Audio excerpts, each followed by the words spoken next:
Hello traders, John Hayden here with a daily revision. Let us begin. I suggest before we start to stop the video and read the general risk warning. Of course, it's up to you.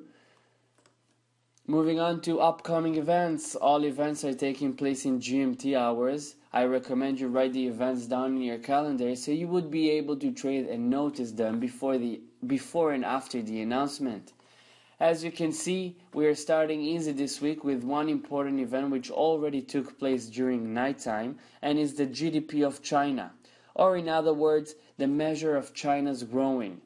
As we all know, China's slowing economy has been a concern over trader heads for almost 1 year now. Every good report made our markets raise while poor results made it drop, like the report in Shanghai which caused a huge fall. Most analysts expected the GDP to drop more than the previous. Even China itself did not expect to stay around the 7%. And I think that was their strategy. However, two things happened here. First one, good results took place, as you can see in green, made market to start higher during the morning session. As you can see, the previous result was 7%, the forecast was 6.8%, and the actual is 6.9%, so it's a better result. But second, even though it was a great result, it's the lowest growth since the recession of 2009. So what are the conclusions? In the next slides. US markets starting Monday with slightly positive sensation after good results from China, and in quotation I write good, beat the analyst forecast. Traders now look for other hints, such as the earning reports, to decide whether they should buy like crazy or sit on their hands until the picture will be clearer. Analysts predict higher highs for today, as the main reason until now for the uptrend came from the uncertainty of the Fed and the idea we should not see rate hike at least until March 2016. Thus, end of the year rally should take place. In conclusion, as I said before, we should see call options more likely to take place on most stocks, since, as you can see, using the technical analysis approach, we broke this resistance area. It changed its role from resistance to support, and now we're heading higher as we're almost breaking down the 100 moving average, which stopped us last week. But I think, in my opinion and in most analysts' opinion, we should see higher highs or the end of the year rally towards this resistance over here.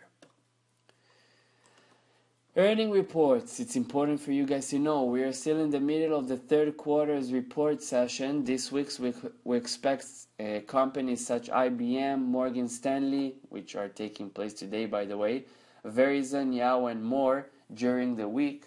And these reports will either help the market to reach higher highs or it will cause a hard time for traders to set direction. It is still very early to say, but we keep positive. A bit riskier now to take longer trades on stocks, so I recommend shorter ones. If you want to see who is reporting every day, you can write on Google earning report calendar. It will bring up detailed charts with upcoming reports. Moving on to commodities. Gold, downward movement after the precious metal kicked higher to one of the highest levels since July 2015. China's results made the price of gold lower. As things get better in the world, gold reacts in the other way around. Reminder, traders usually buy gold when uncertainty is over their heads. When things get worse, when the Feds wanted to raise the interest rate, the gold reacted in a positive way. Therefore, in conclusion, we should expect the price of gold, at least for the short term of today and tomorrow, to fall. As we can see here using the technical analysis, we broke the resistance and we are now checking if this level here will change to support. In this level, in this area, we should see buyers entering the market. Therefore, until we reach this place here, we should see for the short term put options on the line. Crude oil started the day negative as China's results showed the slowest growth since 2009. Some assets are optimistic, but some tend to be realistic. Same news, different outcomes. That's something for you guys to know.